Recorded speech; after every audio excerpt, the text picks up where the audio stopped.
Sr. António Marcos Matias, que é o motivo, e ao seu livro Os Contos de Helena, por estarmos aqui. E não pode esquecer a Paula, a Ana Coelho, a Ana Paula Coelho, em conjunto com a Eugénia Conte, que está aqui, que são sempre as grandes dinamizadoras da cultura no Concelho de Alenquer. E foram elas, a Paula neste caso, que me propôs fazermos aqui a apresentação deste livro. E nós aceitámos logo, claro, porque tudo é pouco, o que há no carregado, e portanto temos que aproveitar tudo o que vem culturalmente para se fazer aqui no carregado. E portanto, muito obrigado a todos, muito obrigado ao Sr. António Marcos Matias, muito obrigado à Paula, e acho que vamos ter aqui uma boa tarde de espetáculo com música e letras, que é o que nós esperamos. Em nome da Câmara e da Biblioteca, agradeço a todos.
Jesus, Virgin Mary and the baby boy, Virgin Mary and the baby boy, Virgin Mary and the baby boy, and they say that his name was Jesus. He came from the glory, he came from the glorious kingdom, he came from the glory, he came from the glorious kingdom.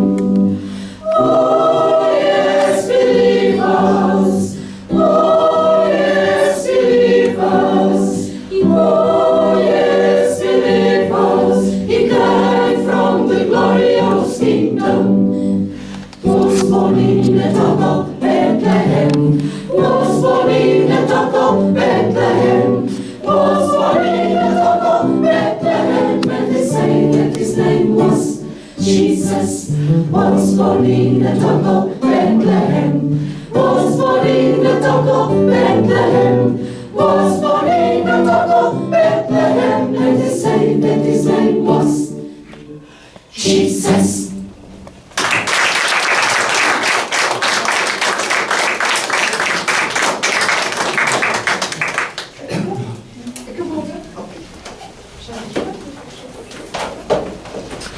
Senhores, vocês são fantásticos. Agora Obrigada. passamos a voz à mesa. Se não quiserem estar em pé, não, lugares para todos. Se quiserem sentar. Não deixar estar. Então agora eu vejo o Paulo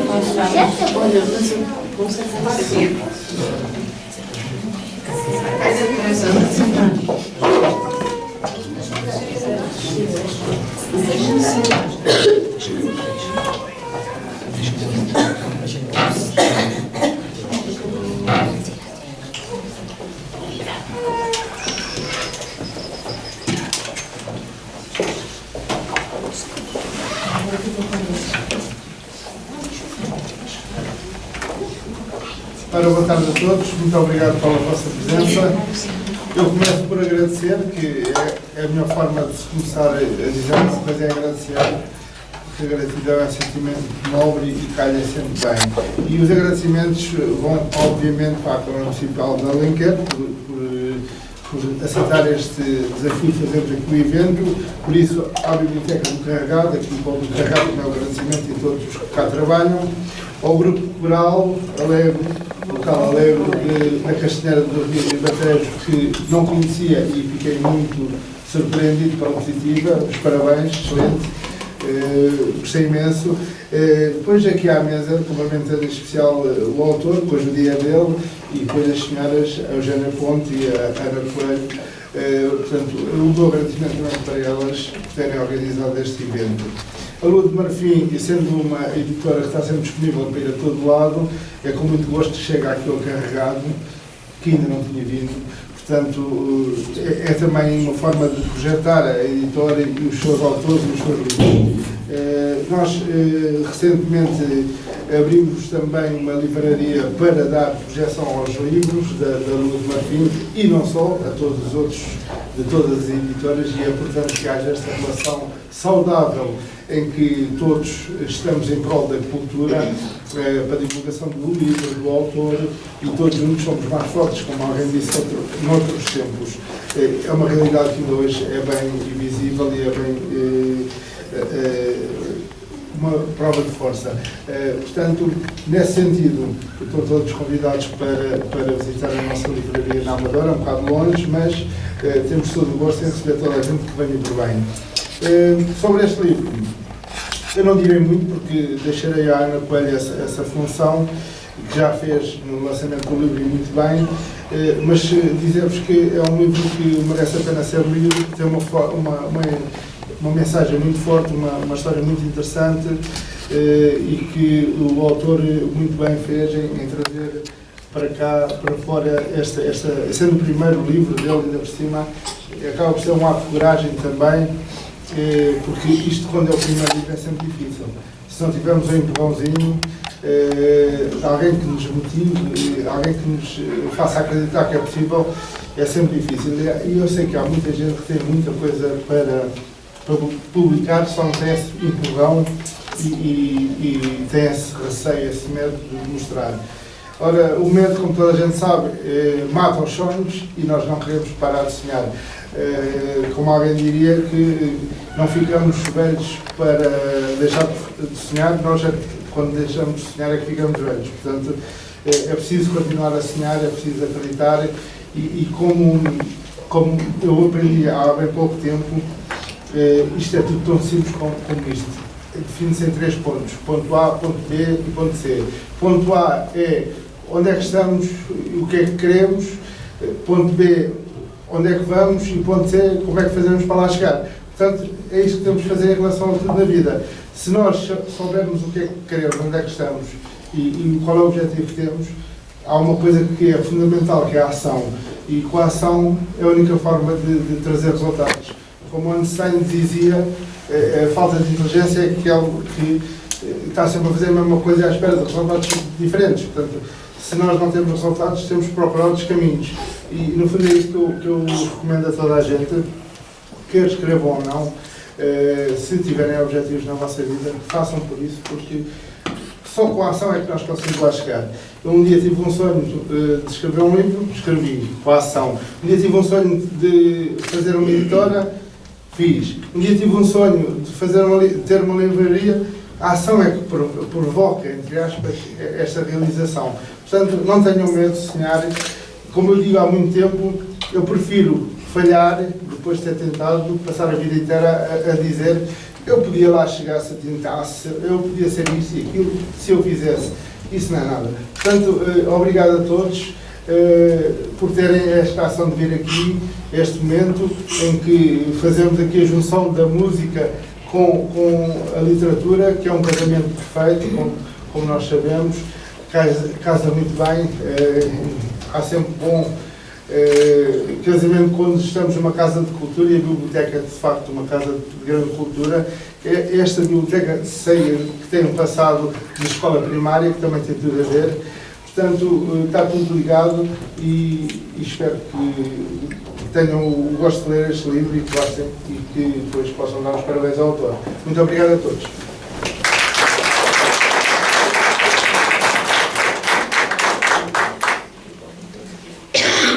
Cabe-me a mim apresentar o autor e a obra e vou começar por apresentar o autor. António Marcos Matias nasceu dia 4 de fevereiro no ano de 1949 no lugar de Bovinho, concelho de Alveiaze. Filho de um modesto comerciante, neto de agricultores. O avô paterno, embora dedicando-se à agricultura, era uma pessoa mais letrada das redondezas. Por volta dos longínquos 1900, naquele recôndito lugar escondido atrás da Serra do Cipó, já tinha uma pequena biblioteca. Até era ele que, gratuitamente, ensinava por lá os rapazes a ler e a escrever, à noite, à luz da candeia de azeite. Foi com os pais para Lisboa com 1 ano e regressou à velha aldeia com cerca de 4 anos, e por ali esteve até aos 6 anos. Aterrou em Tomar aos 7 anos. Foi em Tomar que fez a instrução primária e o secundário desse tempo. Esteve integrado em vários grupos de jovens, sempre com funções dirigentes, nomeadamente Serviço Missionário dos Jovens e Juventude Operária Católica. Entrou para o Serviço das Finanças em 1970, na repartição de finanças do 6º Bairro Fiscal de Lisboa. Muitas foram as repartições de finanças onde esteve por promoções de serviço.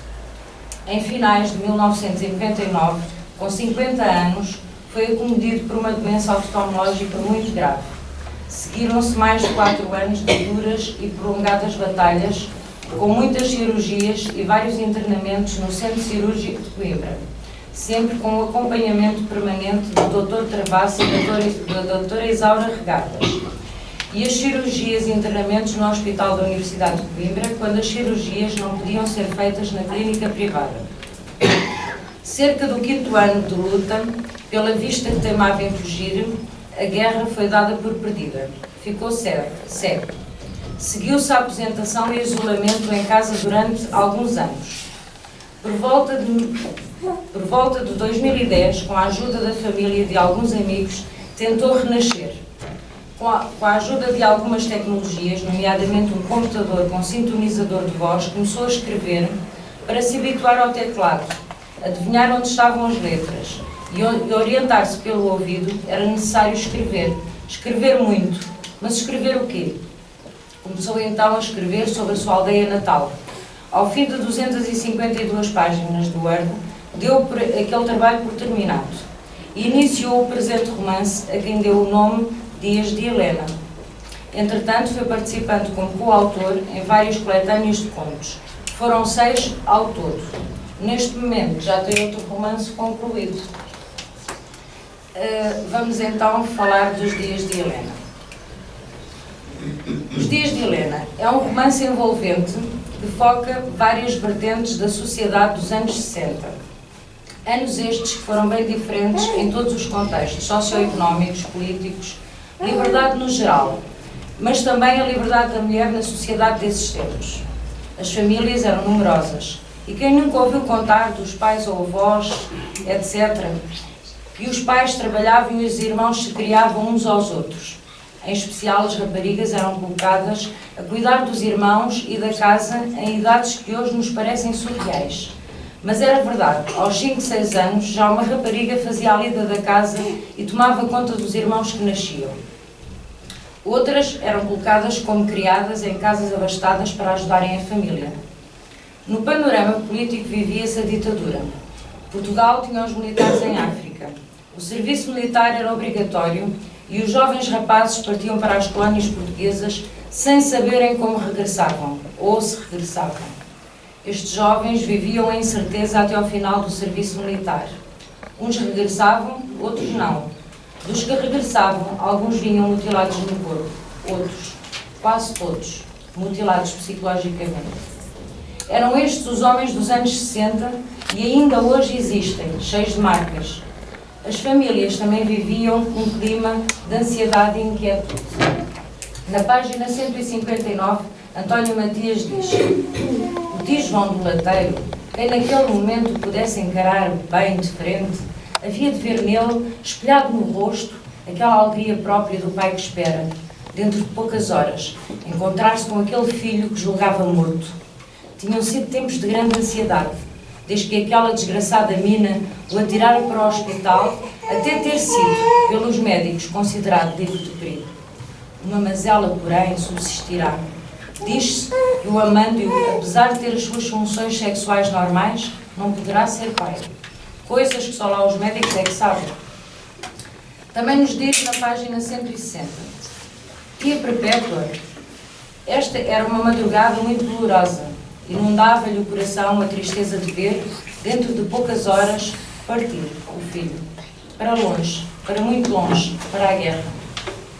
Este é o meio ambiente em que toda a história se vai desenrolar, contada de uma maneira simples, interessante, com muitas expressões de gíria usadas pelo povo, com muitos regionalismos. O ponto mais marcante, pelo menos para mim, outros encontrarão outros pontos, pois muitos são os que se encontram neste livro, e sendo um romance, o romancista não escreve para explicar nada, mas para registrar um conjunto de experiências reais e imaginárias, cujo sentido ele apreende como forma estética, não como conceito explicativo. Daí o sentido da descoberta e, ao mesmo tempo, de perplexidade que nos assalta ao ler um bom romance. Ele nos mostra algo de muito importante, mas que não sabemos precisamente o que seja. Por isso é que ninguém pode dizer qual o sentido de um romance. Ele tem necessariamente muitos e até contraditórios em cada leitor. Um romance pode dar o que pensar, mas não um pensamento pronto. E isto acontece nos Dias de Helena. O meu pensamento como leitora foi este que mais se acentuou. A mulher e a maneira como os homens na generalidade viam e usavam o ser feminino como um objeto. Quase nos leva à cultura do Médio Oriente e não passaram assim tantos anos. Os homens usavam a violência contra as mulheres com a facilidade com que se usa uma qualquer palavra. As próprias mulheres quase aceitavam esta situação, achando normal e até comentavam entre elas as tareias levadas. E com que motivos? O álcool. E não só. Violência apesar de ter uma influência muito marcante. Helena, a personagem principal deste livro, como o próprio título nos indica, é uma jovem cheia de alegrias e sonhos. Passa uma primeira experiência como empregada doméstica numa casa abastada, onde se sente humilhada, e não só. Regressa à aldeia sem largar o sonho da felicidade. Seduzida por um homem maduro e astuto, foge de casa em busca do sonho. A viagem começa logo por mostrar o mundo dessa época para com as mulheres. Encontra também amigos que deixaram marcas pelo sorriso, sempre muito narrado pelo autor durante toda a história. Uma mulher jovem, alegre, Helena e os seus sonhos. Onde levarão estes sonhos? Neste livro encontramos também a traição. Se pode chamar traição que se vai encontrar nesta narrativa. A juventude e a rebeldia própria da idade inserida na época do livro. Poucos podiam estudar, marcas da sociedade, ricos e pobres. As escolas eram divididas em masculino e feminino, sem que pudessem contactar até nas imediações da escola. Sexo. Também se fala de sexo, da maneira como era visto, aceite ou mais ou menos aceito pelas mulheres dessa altura. Violação. Sim, a violação, sem dó nem piedade, tanto de forma sexual como psicológica. A mulher era objeto de prazer, fosse ele qual fosse. Falo de violação dentro do casamento, porque ela existe. Na página 139, António Matias diz-nos: a tarde foi toda marcada, foi toda passada ali por casa. Qualquer barulho que eu ouvisse tremia logo toda. Depois respirava fundo. Ainda não era ele. Pensava: qual a diferença entre mim e aquela que passa os dias ali embaixo encostada ao portão à espera que venha algum que vá com ela para a cama e lhe dê algum dinheiro para matar a fome a ela e aos filhos? E eu? Não estou aqui à espera que venha esse homem, se meta na cama comigo, satisfaça os seus apetites, para depois, quando vai embora, deixar uma nota em cima da mesa com que compro as míseras papas que dou ao menino e alguma coisa para mim? Poderia dizer-se que a diferença está no amor. No caso dela, há sexo pago. E no meu, há amor? Mas qual amor? Quem me trata a murro e pontapé, para já não falar nas serviços a que sou obrigada a suportar, tem-me algum amor? Tanto eu como agora tenho a ele. Medo e nojo. E não só é ódio, porque eu não sou capaz de odiar ninguém. Mas como eu, há muitas mais, e até aqui à volta. Devem-se desfazer todas debaixo dele, sem sentirem coisa alguma. Para assim irem pondo um pouco de azeite na candeia que ilumina e mantém vivo o casamento e no sábado aceitarem, com as mãos ambas, a féria que ele traz para casa. Também nos mostra que havia homens com outra maneira de respeitarem as mulheres. Marco, um jovem cuja família primava pela diferença. Um jovem estudante, na sua casa não havia violência doméstica, e isso é notório no comportamento deste para com as mulheres. O bairro e as cuscovelhices próprias dos bairros, das mulheres e não só, são muito bem descritas. O medo de cair na boca do povo, as vizinhas que ficavam à janela, com o intuito de ver tudo o que se passava pela vizinhança. As aventuras de Helena e a sua irmã Aldina, outra personagem importante, que trará ao leitor outra mulher e os mesmos sonhos, medos e frustrações. Outros destinos, um enredo muito bem conseguido, prende o leitor à narrativa, entregando várias emoções. São momentos de leitura aprazível e cultural. Este livro fica para a posteridade, o testemunho de uma época. Para lá da nossa vida fica este relato nas marcas da história de um povo e de um país. O resto terão que ler no livro.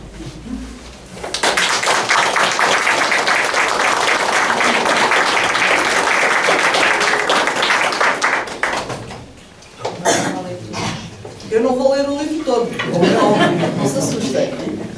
Mas vou fazer aqui uma breve leitura pelas palavras dos dias de Helena e das palavras mesmo do António Matias.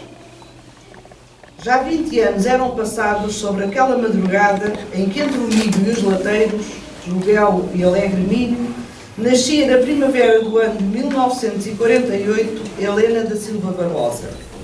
Era a quinta dos atuais 8 filhos de um casal de trabalhadores rurais, que junto da casa onde moravam comprada por ele com dinheiro que trouxe de França, onde em solteiro andou a morejar, tinha um pequeno quintal com um corral, onde criavam também o porquito e as galinhas que ajudavam à subsistência da família.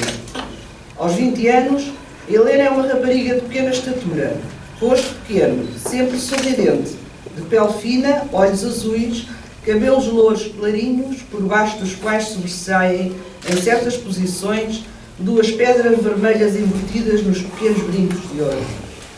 Sempre pronta a mandar uma boa gargalhada ou a dizer uma piadinha em que é sempre a primeira a rir-se. Quando terminou a instrução primária, onde fez o exame da 4ª classe com distinção, Helena ficou em casa a tratar dos serviços domésticos, nomeadamente cuidar dos irmãos mais novos.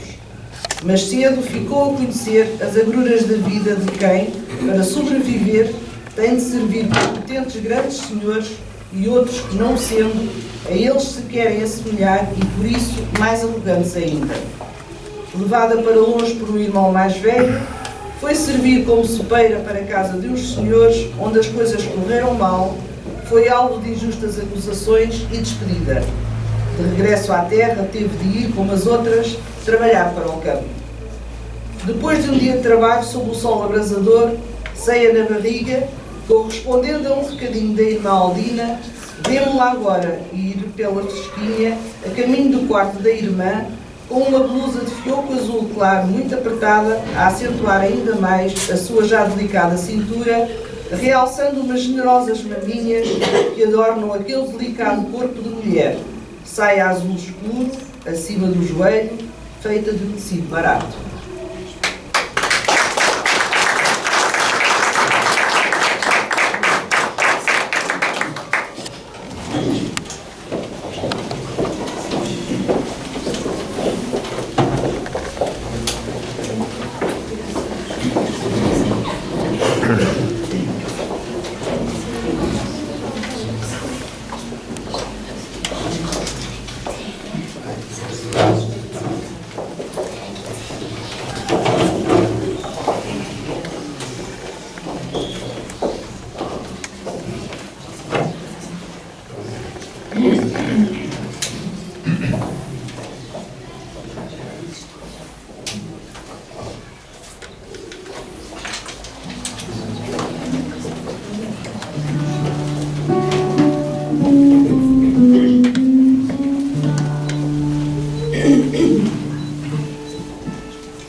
nós aqui no final vamos ter assim uma postura algo estranha.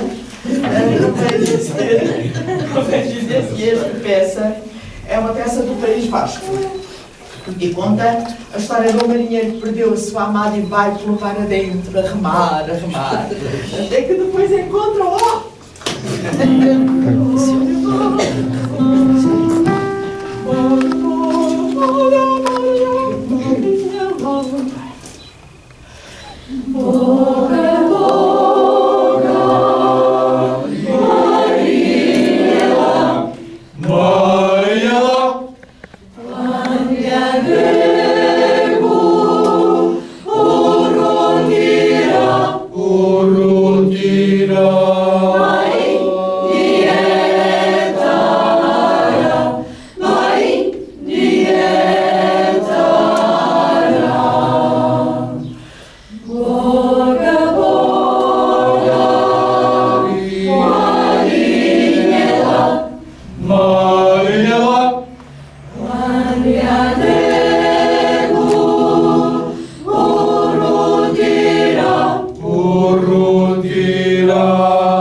É o Sr. António para falar. Eu sei que querias primeiro. Peço desculpa, a voz não está assim muito boa, mas vamos tentar. Portanto, eu queria agradecer a todos os senhores e senhores que nos deram o prazer de estar hoje, também a quem nos dá a possibilidade de podermos fazer este eventozinho. Aqui também o Paulo falou em coragem para fazer alguma coisa, pois também tive quem me ajudasse nisso, me desse um certo incentivo. Refiro-me essencialmente o Tiana, foi uma das que me deu algum incentivo, e todos os outros. Pronto, eu não vou falar propriamente sobre isso, já a Ana se encarregou de falar. Também propriamente da Helena também e da vida que ela teve também já falou. Eu ia simplesmente referir-me a um cenário em que se desenrola esta história. Eu creio que no livro, em lado nenhum, encontro claramente o sítio onde ela se desenrola. Eu vou dizer, foi na cidade de Tomar. Nesse tempo, na cidade, vivia-se um clima de autêntica retaguarda de guerra. Tínhamos lá vários quartéis militares, tínhamos o velho regimento de infantaria 15, tínhamos depois o outro novo, que depois foi chamado RITA, regimento de infantaria de mar. Havia o quartel-general da 2ª Região Militar de Centro, havia um hospital militar, havia uma escola de polícia e segurança pública, que eram dos mais notórios porque andavam a fazer os seus exercícios nas próprias ruas da cidade. E ainda havia mais uns que, não sendo militares, cheiravam a África, eram os missionários. Portanto, havia o seminário das missões. Tudo isto, portanto, foi no meio de tudo isto que se desenvolveu a história da Helena. Portanto, vemos logo num dos primeiros capítulos que ela e outra amiga foram passear para a mata e os soldados leram logo com elas, tiveram de se ir embora, que já não deu para estarem lá mais em sossego. Era realmente para qualquer lado onde nós nos virássemos, apareciam soldados. Apareciam aqueles já ainda com os fatos azuis, de fato da tropa, havia já os camuflados, estavam já prontos para ir embora para o ultramar. Havia também as fardas azuis, que eram os da Força Aérea, que estavam ali a meia dúzia de quilómetros, em tanques. Aparecia a polícia militar, de vez em quando lá ia um grupinho de 3 elementos da polícia militar, outros também da Força Aérea. Portanto, para qualquer lado onde nos viássemos, era só civis militares. Depois eu digo que era um autêntico clima de retaguarda de guerra.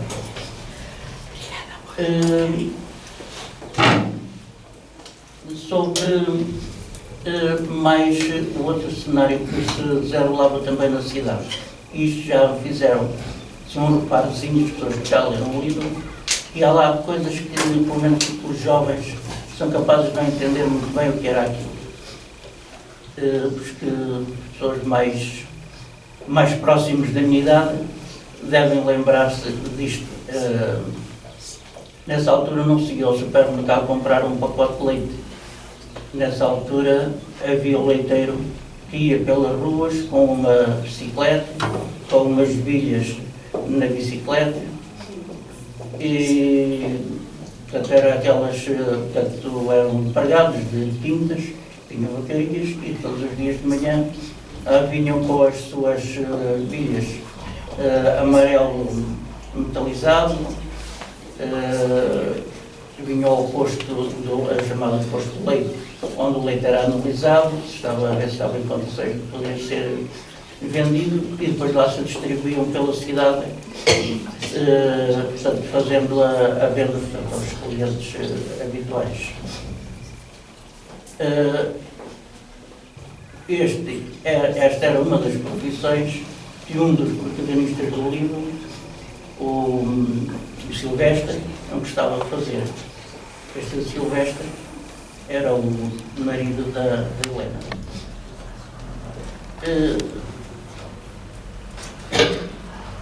Havia também, portanto, isto, penso que não será tão antigo assim, penso que ainda será recente, pelo menos ainda há pouco tempo havia aqui no carregado para ver se ouvia o apito da carrinha do padeiro.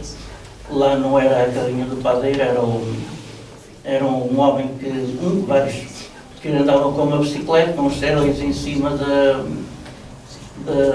bicicleta a vender pão. Eu penso que isto foi uma das coisas que causou alguma dificuldade em alguns mais jovens de perceberem o que era isto do leiteiro. Posso só fazer uma chega, desculpa interromper. Mas isso é o facto histórico mesmo, porque estamos nos anos 60 e tem que ser retratado os anos 60. E não é assim tão antigo, porque o Paulo olhou para mim e eu para o Paulo e também nos lembramos disso e nós somos muito novos. Pode continuar. Do leite, se calhar não lembro. Não, ainda havia. Nós somos vizinhos e ainda havia o leite a rolar. Todos os dias levar. Não somos assim tão velhos. Depois, vejo bem, lembrar porque estou a falar, portanto, dos finais dos anos 60. Pois, o livro é um fator histórico, o livro retrata a época dos anos 60. Todo o contexto contado das profissões e tem que estar inserida na época em que está escrita, não pode estar descontextualizada, e daí a importância até do livro, porque se torna histórico, contando aquilo que os jovens não sabem, não havia supermercado, por aí fora, ficam a saber que não havia neste tempo.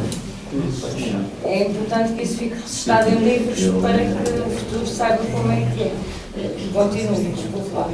Bom, eu ia também, por aqui terminar, porque sobre a Helena não vale a pena falar, já disse tudo. E o resto está no livro. E pronto, o resto está no livro. Olha, quem quiser fazer dar-me essa honra de ler, depois que faça uma boa leitura. E eu estou disponível para alguém que queira fazer alguma pergunta, depois estou disponível para responder.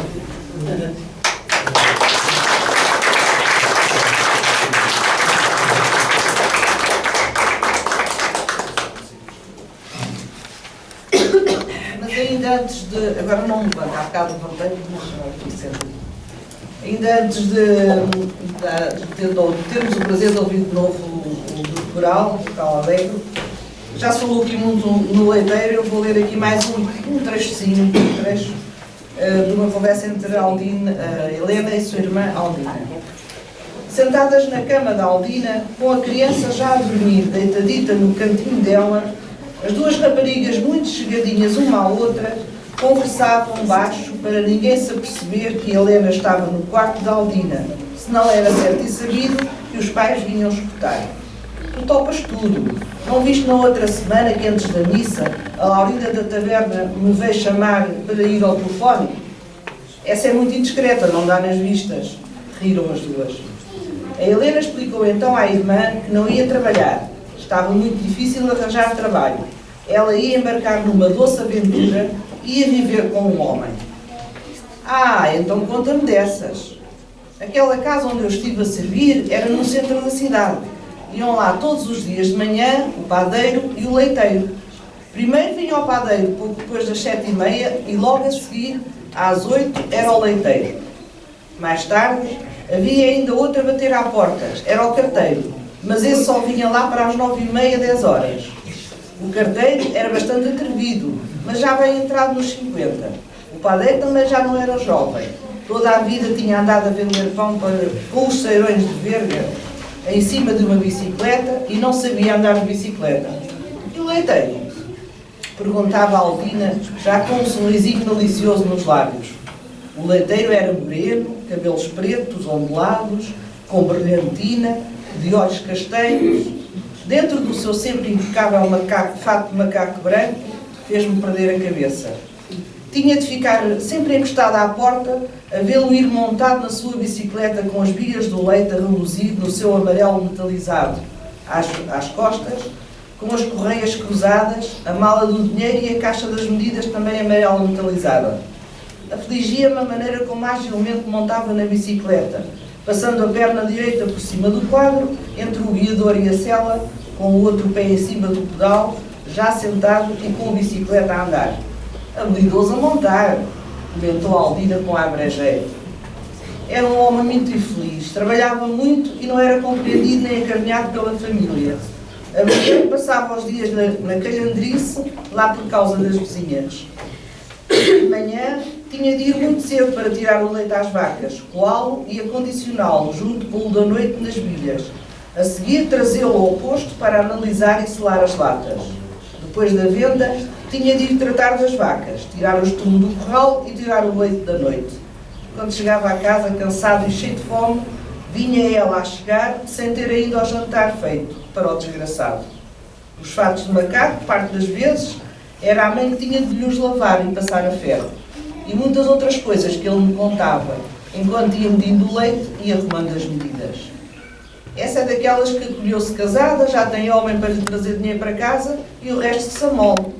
Pois, mas esta tantas fez que ele, para evitar de lhe dar uma boa tareia, que ele não é homem para essas coisas, resolveu deixá-la e ir viver para a casa da mãe, até arranjar uma casa de renda para morar com alguém que queira ir viver com ele. Já percebi, esse alguém és tu.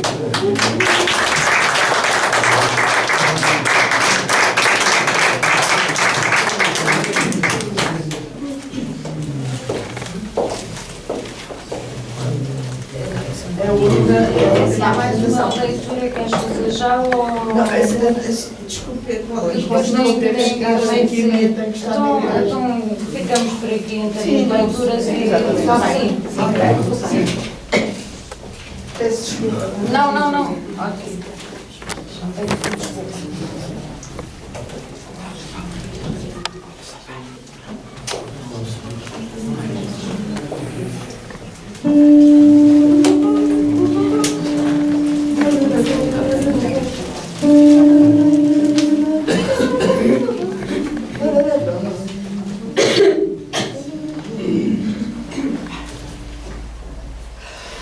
Come so mai, come la figlia di sua sorella, era come pure quella, era come pure quella, come so mai, come la figlia di sua sorella, era come pure quella, la famiglia di Bobon. Andare a Venezia, comprare la satella, era come pure quella, andare a Venezia, comprare la sardella, era come pure quella, la famiglia di Gobon. Come so pari, come so mari, come la figlia di sua sorella, era come pure quella,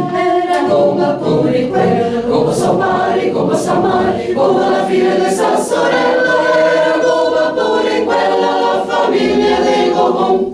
Andare in paradiso, trovare il nostro Signore, con la gomma andare a motori, con la gomma andare a motori. Andare in paradiso, trovare il nostro Signore, con la gomma andare a motori, con la gomma andare a motori. Come so pari, come so male, come la figlia di sua sorella, era come pure quella, era come pure quella. Come so pari, come so male, come la figlia di sua sorella, era come pure quella, la famiglia di Gobon. Andare in paradiso, trovarono San Pietro, con la gomma davanti e dietro, con la gomma davanti e dietro. Andare in paradiso, trovarono San Pietro, con la gomma davanti e dietro, con la gomma davanti e dietro. Come so pari, come so male, come la figlia di sua sorella, era come pure quella, come so pari, come so male, come la figlia di sua sorella, era come pure quella, la famiglia di Gobon.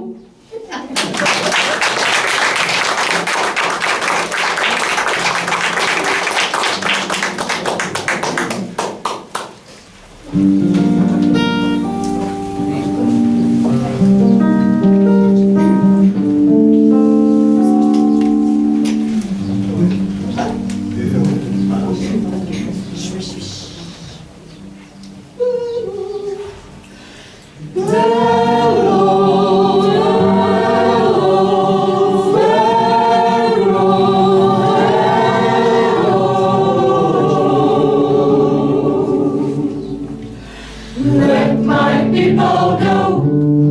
When Israel was in Egypt's land, Let my people go. who prayed so hard they could not stand. Let my people go. And the Lord said, go down, Go down, Moses, Moses, way down, down in Egypt's land. Tell Pharaoh, Pharaoh, let my people go. thus said the Lord. Moses said, Let my people go. if not, I smite your firstborn dead. Let my people go. And the Lord said, go down, Go down, Moses, Moses, way down, down in Egypt's land. Tell Pharaoh, Pharaoh, Pharaoh, let my people go. let us all from bondage flee. Let my people go. And let us all in Christ be free. Let my people go. And the Lord said, go down. Go down. Moses, Way down, down in Egypt's land. Tell Tell Pharaoh, Pharaoh, let my people go.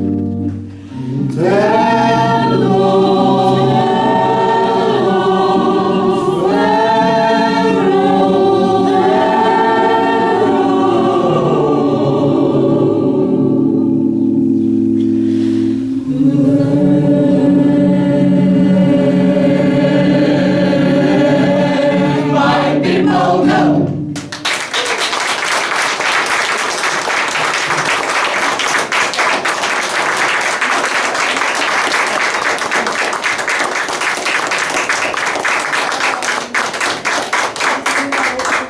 Podemos ir embora. Podem ter outro compromisso lá. Agradecemos muito mais uma vez a vossa disponibilidade. Adoramos Quando precisar, muito obrigada. Obrigada. Muito obrigada. Muito obrigado.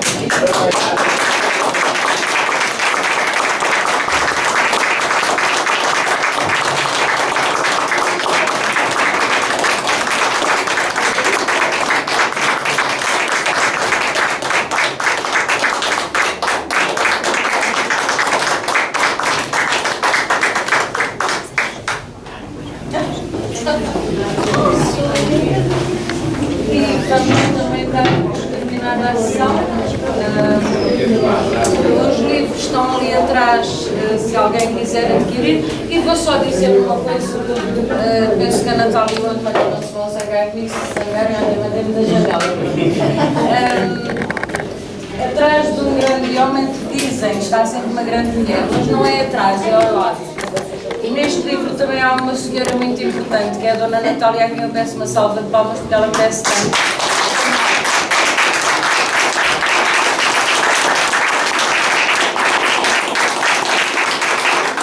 Era só isto que eu queria dizer à Natália, porque ela fica logo toda emocionada, mas acho que merece, porque ela está sempre ao lado e é um apoio importante para que todas estas coisas aconteçam. Pronto. Tirando isso, o autor está aqui disponível se quiserem fazer perguntas, se quiserem adquirir o livro, se quiserem, estejam à vontade.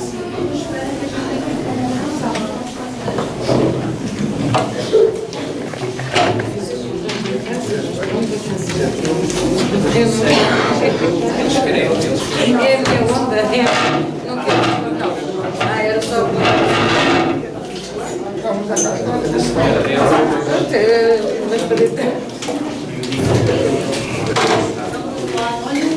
Agora vou só falar aí. sim, sim, está a Fotógrafo. Ó, fotógrafo. Então, olha. Vamos ver a cidade.